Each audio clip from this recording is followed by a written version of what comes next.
وہ inter class کے جنانہ ڈبے سے نکلی۔ اس کے ہاتھ میں چھوٹا سا اٹیچی کیس تھا۔ جاوید پشاور سے اسے دیکھتا چلا آ رہا تھا۔ راولپنڈی کے اسٹیشن پر گاڑی کافی دیر ٹھہری تو وہ اس کے ساتھ والے جنانے ڈبے کے پاس سے کئی مرتبہ گزرا۔ لڑکی حسین تھی۔ جاوید اس کی محبت میں گرفتار ہو گیا۔ اس کے ناک کی فیننگ پر چھوٹا سا تل تھا، گالوں میں ننھے ننھے گڈھے تھے جو اس کے چہرے پر بہت بھلے لگتے تھے۔ راولپنڈی اسٹیشن پر اس لڑکی نے کھانا منگوایا۔ بڑے اطمینان سے ایک ایک نوالا اٹھا کر اپنے منہ میں ڈالتی رہی۔ جاوید دور کھڑا یہ سب کچھ دیکھتا رہا۔ اس کا جی چاہتا تھا کہ وہ بھی اس کے ساتھ بیٹھ جائے اور دونوں مل کر کھانا کھائیں۔ وہ یقیناً اس کے پاس پہنچ جاتا، مگر مصیبت یہ تھی کہ ڈبہ جنانا تھا، عورتوں سے بھرا ہوا۔ یہی وجہ ہے کہ جرأت نہ کر سکا۔ لڑکی نے کھانا کھانے کے بعد ہاتھ دھوئے جو بہت نازک تھے، لمبی لمبی مخروطی انگلیاں جن کو اس نے اچھی طرح صاف کیا، اور اٹیچی کیس سے تولیہ نکال کر اپنے ہاتھ پوچھے۔ پھر اطمینان سے اپنی سیٹ پر بیٹھ گئی۔ جاوید گاڑی چلنے تک اس کی طرف دیکھتا رہا۔ آخر اپنے ڈبے میں سوار ہو گیا اور اسی لڑکی کے خیالوں میں غرق ہو گیا۔ معلوم تو یہ ہوتا ہے کہ بڑے اچھے گھرانے کی ہے۔ دونوں کلائیوں میں قریب قریب 12 سونے کی چوڑیاں ہوں گی۔ کانوں میں ٹاپس بھی تھے۔ 2 انگلیوں میں، اگر میرا اندازہ غلط نہیں تو ہیرے کی انگوٹھیاں ہیں۔ لباس بہت عمدہ، ساٹن کی سلوار، ٹفٹیا کی قمیض اور شفون کا دوپٹہ۔ حیرت ہے کہ گھٹیا درجے میں کیوں سفر کر رہی ہے۔ پشاور سے آئی ہے، وہیں کی عورتیں تو سخت پردہ کرتی ہیں، لیکن یہ برقعے کے بغیر وہاں سے گاڑی میں سوار ہوئی، اور اس کے ساتھ کوئی مرد بھی نہیں، نہ کوئی عورت، اکیلی سفر کر رہی ہے۔ آخر یہ قصہ کیا ہے؟ میرا خیال ہے پشاور کی رہنے والی نہیں، وہاں کسی عزیز سے ملنے آئی ہوگی، مگر اکیلی کیوں؟ کیا اسے ڈر نہیں لگا کہ کوئی اٹھا کر لے جائے گا؟ ایسے تنہا حسن پر تو کوئی مرد بھی جھپٹا مارنا چاہتا ہے۔ پھر جاوید کو ایک اندیشہ ہوا کہ شادی شدہ تو نہیں۔ وہ دراصل دل میں تہیہ کر چکا تھا کہ اس لڑکی کا پیچھا کرے گا اور رومان لڑا کر اس سے شادی کرے گا۔ وہ حرام کاری کا بالکل قائل نہیں تھا۔ کئی اسٹیشن آئے اور گزر گئے، اسے صرف راولپنڈی تک جانا تھا کہ وہاں ہی اس کا گھر تھا، مگر وہ بہت آگے نکل گیا۔ ایک اسٹیشن پر چیکنگ ہوئی جس کے باعث اسے جرمانہ ادا کرنا پڑا، مگر اس نے اس کی پرواہ نہیں کی۔ ٹکٹ چیکر نے پوچھا، آپ کو کہاں تک جانا ہے؟ جاوید مسکرایا، جی ابھی تک معلوم نہیں، آپ لاہور کا ٹکٹ بنا دیجئے کہ وہی آخری اسٹیشن ہے۔ ٹکٹ چیکر نے اسے لاہور کا ٹکٹ بنا دیا، روپے وصول کیے اور دوسرے اسٹیشن پر اتر گیا۔ جاوید بھی اترا کہ ٹرین کو ٹائم ٹیبل کے مطابق 5 منٹ ٹھہرنا تھا۔ ساتھ والے کمپارٹمنٹ کے پاس گیا۔ وہ لڑکی کھڑکی کے ساتھ لگی دانتوں میں کھلال کر رہی تھی۔ جاوید کی طرف جب اس نے دیکھا تو اس کے دل و دماغ میں چونٹیاں دوڑنے لگی۔ اس نے محسوس کیا کہ وہ اس کی موجودگی سے غافل نہیں ہے، سمجھ گئی ہے کہ وہ بار بار صرف اسے ہی دیکھنے آتا ہے۔ جاوید کو دیکھ کر وہ مسکرائی۔ اس کا دل باغ باغ ہو گیا، مگر جاوید فرتے جذبات کی وجہ سے فوراً وہاں سے ہٹ کر اپنے ڈبے میں چلا گیا اور رومانوں کی دنیا میں سیر کرنے لگا۔ اس کو ایسا محسوس ہوتا تھا کہ اس کے آس پاس کی تمام چیزیں مسکرا رہی ہیں۔ ٹرین کا پنکھا مسکرا رہا ہے، کھڑکی سے باہر تار کے کھمبے مسکرا رہے ہیں، انجن کی سیٹی مسکرا رہی ہے، اور وہ بدصورت مسافر جو اس کے ساتھ بیٹھا تھا، اس کے موٹے موٹے ہونٹوں پر بھی مسکراہٹ ہے۔ اس کے اپنے ہونٹوں پر مسکراہٹ نہیں تھی، لیکن اس کا دل مسکرا رہا تھا۔ اگلے اسٹیشن پر جب وہ ساتھ والے کمپارٹمنٹ کے پاس گیا تو وہ لڑکی وہاں نہیں تھی۔ اس کا دل دھک سے رہ گیا۔ کہاں چلی گئی؟ کہیں پچھلے اسٹیشن پر تو نہیں اتر گئی جہاں اس نے ایک مسکراہٹ سے مجھے نوازا تھا؟ نہیں، غسل خانے میں ہوگی۔ وہ واقعی غسل خانے میں ہی تھی۔ 1 منٹ کے بعد وہ کھڑکی میں نمودار ہوئی، جاوید کو دیکھ کر مسکرائی اور ہاتھ کے اشارے سے اسے بلایا۔ جاوید کانپتا لرزتا کھڑکی کے پاس پہنچا۔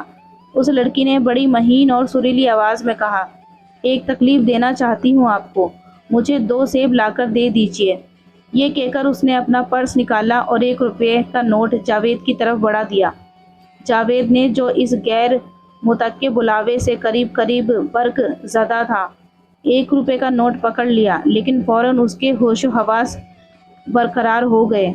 नोट वापस देकर उसने उस लड़की से कहा, आप ये रखिए, मैं सेब ले आता हूँ, और प्लेटफॉर्म पर उस रेडी की तरफ दौड़ा जिसमें फल बेचे जाते थे। उसने जल्दी जल्दी 6 सेब खरीदे क्योंकि विसल हो चुकी थी। दौड़ा दौड़ा वो उस लड़की के पास आया, उसको सेब दिए और कहा, माफ़ कीजिएगा, विसल हो रही थी इसलिए मैं अच्छे सेब ना चुन सका। लड़की मुस्कुराई, वही दिल फरेब मुस्कुराहट।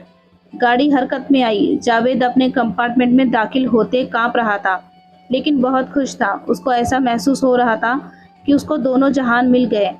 उसने अपनी ज़िंदगी में कभी किसी से मोहब्बत नहीं की थी, लेकिन अब वो उसकी लज्जत से लुत्फ़ अंदोज़ हो रहा था। उसकी उम्र 25 बरस की करीब थी।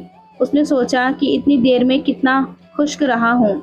आज मालूम हुआ है कि मोहब्बत इंसान को कितना तरोताज़ा बना देती है। वो सेब खा रही होगी, लेकिन उसके गाल तो खुद ही सेब है। मैंने जो सेब उसको दिए हैं, क्या वो उनको देखकर शर्मिंदा नहीं होंगे? वो मेरी मोहब्बत की इशारों को समझ गई।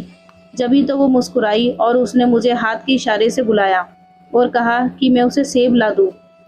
मुझसे अगर वो कहती कि गाड़ी का रुख पलट दूँ तो उसकी खातिर ये भी कर देता।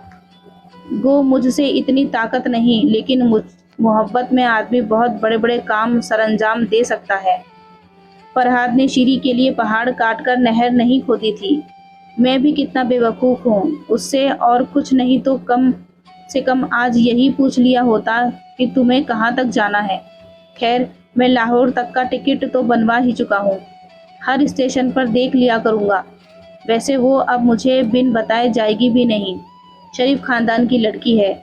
मेरे जज्बे मोहब्बत ने उसे काफ़ी मुतासिर किया है। सेब खा रही है, काश कि मैं उसके पास बैठा होता। हम दोनों एक सेब को बैक वक्त अपने दांतों से काटते। उसका मुंह मेरे मुंह से कितना करीब होता। मैं उसके घर का पता लूँगा, ज़रा और बात कर लूँ, फिर रावलपिंडी पहुंचकर अम्मी से कहूँगा कि मैंने एक लड़की देख ली है, उससे मेरी शादी करा दीजिए। वो मेरी बात कभी नहीं टालेंगी। बस 1-2 महीने के अंदर अंदर शादी हो जाएगी। अगले स्टेशन पर जब जावेद उसे देखने गया तो वो पानी पी रही थी। वो जुर्रत करके आगे बढ़ा और उससे मुखातिब हुआ, आपको किसी और चीज़ की ज़रूरत हो तो फरमाइए। लड़की मुस्कुराई, दिल फरेब मुस्कुराहट, मुझे सिगरेट ला दीजिए। जावेद ने बड़ी हैरत से पूछा, आप सिगरेट पीती हैं? वो लड़की फिर मुस्कुराई, जी नहीं, यहाँ एक औरत है पर्दादार, उसको सिगरेट पीने की आदत है। ओह, मैं अभी लाया। किस ब्रांड की सिगरेट? मेरा ख्याल है वो गोल्ड फ्लैग पीती है। मैं अभी हाजिर किए देता हूँ। ये कहकर जावेद स्टॉल की तरफ दौड़ा। वहाँ से उसने 2 पैकेट लिए और उस लड़की के हवाले कर दिए। उसने शुक्रिया उस औरत की तरफ से अदा किया जो सिगरेट पीने की आदी थी। जावेद अब और भी खुश था कि उस लड़की से एक और मुलाकात हो गई, मगर इस बात की बड़ी उलझन थी कि वो उसका नाम नहीं जानता था। उसने कई मर्तबा खुद को कोसा कि उसने नाम क्यों नहीं पूछा। इतनी बातें होती रही, लेकिन वो उससे इतना भी न कह सका, आपका नाम। उसने इरादा कर लिया कि अगले स्टेशन पर जब गाड़ी ठहरेगी तो वो उससे नाम ज़रूर पूछेगा। उसे यकीन था कि वो फ़ौरन बता देगी, क्योंकि इसमें कबाहत ही क्या थी। अगला स्टेशन बहुत देर के बाद आया, इसलिए कि फासला बहुत लंबा था। जावेद को बहुत कोफ्त हो रही थी।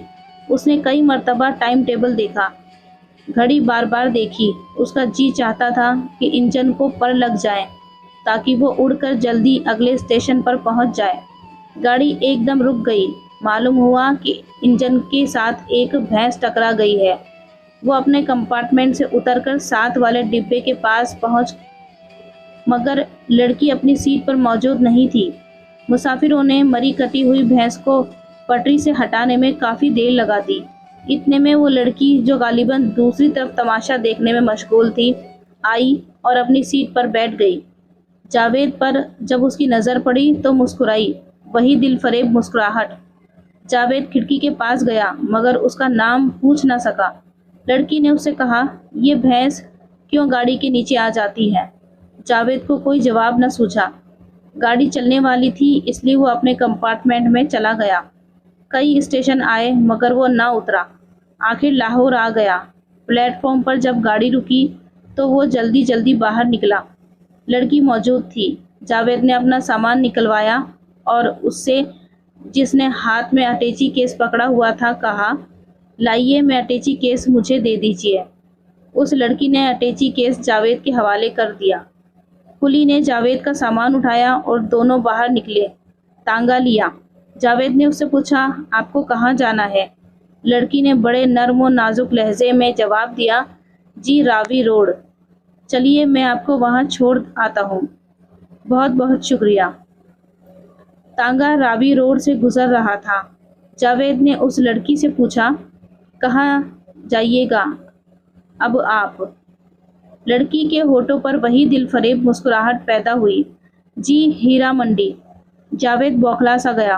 क्या आप वहाँ रहती हैं? लड़की ने बड़ी सादगी से जवाब दिया, जी हाँ, मेरा मकान देख लें, आज रात मेरा मुजरा सुनने ज़रूर आइएगा।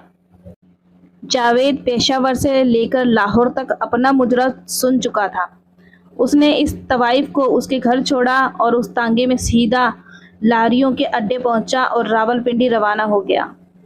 ये स्टोरी आपको कैसी लगी कमेंट करके ज़रूर बताएं। वीडियो पसंद आई हो तो लाइक करें, चैनल को सब्सक्राइब करें। फिर मिलते हैं कल एक नई वीडियो में, तब तक अपना ख्याल रखें। Thanks for watching.